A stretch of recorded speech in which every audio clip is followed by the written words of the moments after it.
What's up, folks? How's it going? Self-defense psychology. Hey, apocalypse pandemic edition. If you're still able to drive around, get around, see things in stores, then 9 times out of 10, the blow is probably lightening up on you a little bit.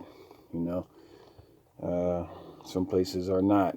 Major metropolitan cities, lockdowns are probably inevitable due to the amount of numbers and the sensationalism on YouTube, which is what I'm cashing in on. I will be happy to say, because you know what? Everybody wants to go ahead and put their little 2 cents in it. Hell, I'll put five in. Fuck you. Look, you got survival gear. You have access to it. You know how to function it. Keep yourself thinking. Thinking right now. Thinking right now. Just think. Think right now. Can you actually get far with all that shit you bought in one bag wearing one of these? You know what the fuck this is. Different grades of them, different types of them. Can you really survive that? Wearing one of these, carrying one of these. There goes our monetization. Or well, maybe not. I'm not shooting any guns. I'm just putting a point out there. What are your fundamental skills? What is the difference between a tactical and an emergency reload? Are you aware of these kind of things? Are you aware of the, you know, just very essential shit? If like, you know how to be vegan, eat vegan. If this stores all of a sudden are gone, or you can't get all your stuff together. I mean, do you know how to run? What can you keep in your pocket? Because there's different levels of evacuation you can put yourself involved in. A slow egress, in which, similar to how, special forces may have invaded in other countries by being friends and making alliances, being cool, doing favors along the way, just grabbing shit real quick, maybe embedding themselves into the territory, something, making some trades. Or if you got to fight your way in, that's how the army do it. Either they be your friend or they gonna fight their way in, or any other. So I mean, that's how you got to think about your escape. Is a lockdown beneficial? Is a lockdown saving you, or is a lockdown going to lead to something fucked up and you should leave? And where are you going? And where do you know where you're going to go? A lot of people don't think about these kind of things because they're so busy thinking about sensationalism still and materialistic things. Yeah, I'm an artist. I sell art, as you can see behind me, and that's I do that.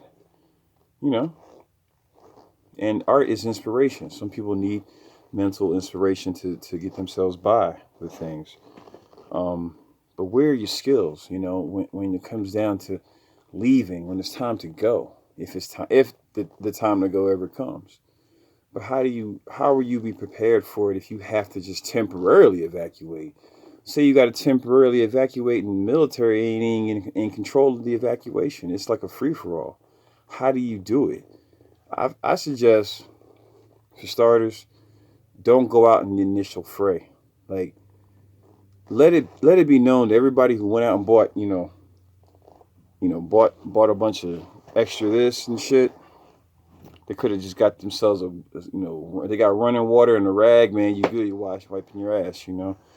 But let it be known, everybody you saw do that. Now you know what everybody's kind of got a lot of now. It's kind of an unfortunate thing about living around folks. You know what they do and what they don't have, and so you find yourself in this particular situation where people have gotten a bunch of shit, but they have not spent a substantial amount of money on protection.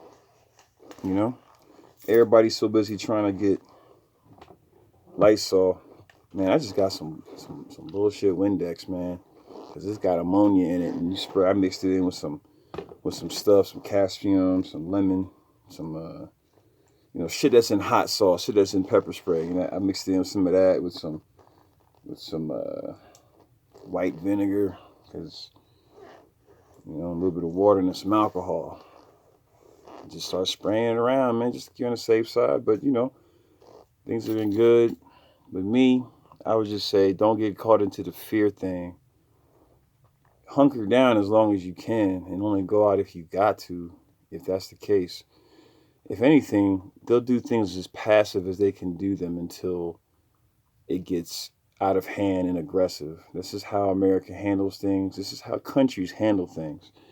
If it becomes a thing in which people start passing out like they was doing up in Wuhan, man, guys, that was so terrible to see that shit. If you start seeing that, you may want to think about leaving.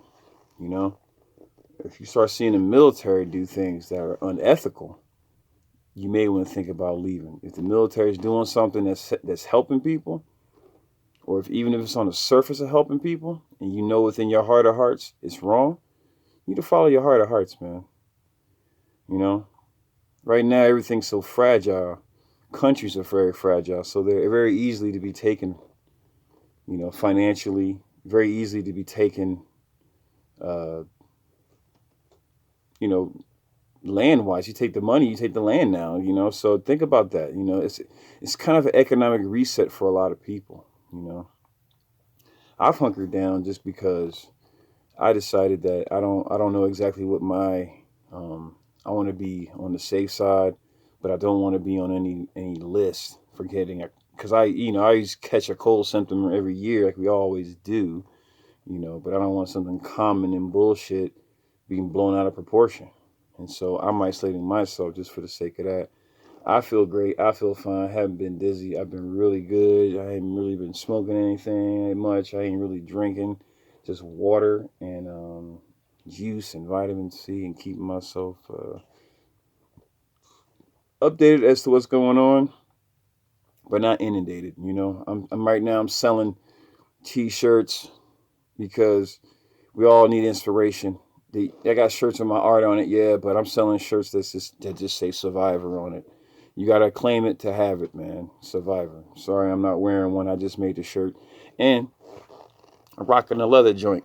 You know, so I'm staying warm in my little practice training space. I've been in here training, working out, and so I suggest everybody start working out, start drinking water, um, get around people who want to be energetically smart for you, because you know you could be locked in, you know, for prolonged, longer than 2 weeks. And that could be an upsetting thing. You know, I'd rather be locked right here where I am, away from everybody, around my musical instrument, especially, and not bothered by the world or not bothered by anybody of the world. And it's funny how, you know, people will show their true self. And you, as a person who thinks, you have to take it upon yourself to say, am I around somebody smart or over emotionally stupid? Am I going to get in a fight in a grocery store over toilet paper when there's more toilet paper or there's more shit of more value in other aisles that could prolong my life? This just, you know, truth of the matter, if you really had to get a roll of toilet paper, you should have just snatched the shit. One thing about those, most of those videos you see, like mostly chicks doing that shit, and that's kind of crazy how that is. You know, I see a lot of people hitting me up, and I'm with it. You know, I'm going to be the warrior for the best alliance if things go bad, things get bad.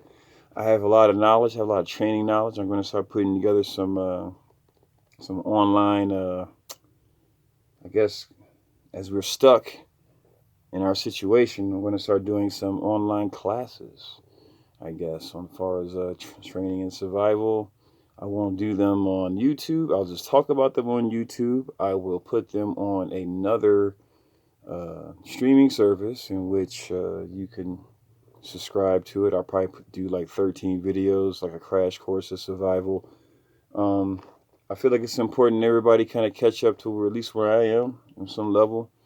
Um, you know, you won't notice me if things get real bad. I'll have something on my face, but hey, that's the truth. No matter what happens, you think about functioning with your gear, learning how to use your gear. I made a couple fires since I've been staying out here in this kind of like area. It's kind of rough like that since there's no stove. So I'm giving myself some practice on making fire.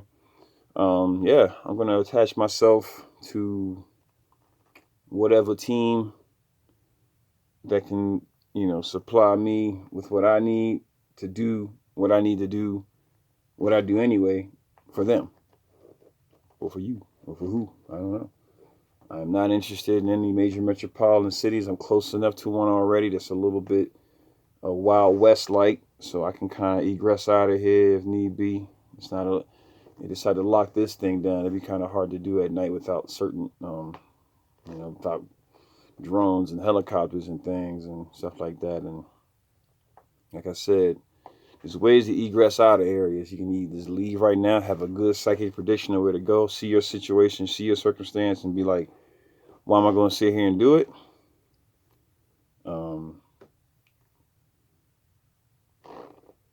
I've noticed where there's less population, there's more stuff on the shelves. And so what I will start to do in the next couple videos here is I'm going to start talking about makeshift survival gear that I put together on the next video. Tune in. Thanks for tuning in. And subscribe, please, because, hey, this is the new economy. Help me make some money, y'all. Come on. I'll help you make yours. You get your joint going. Let's do this.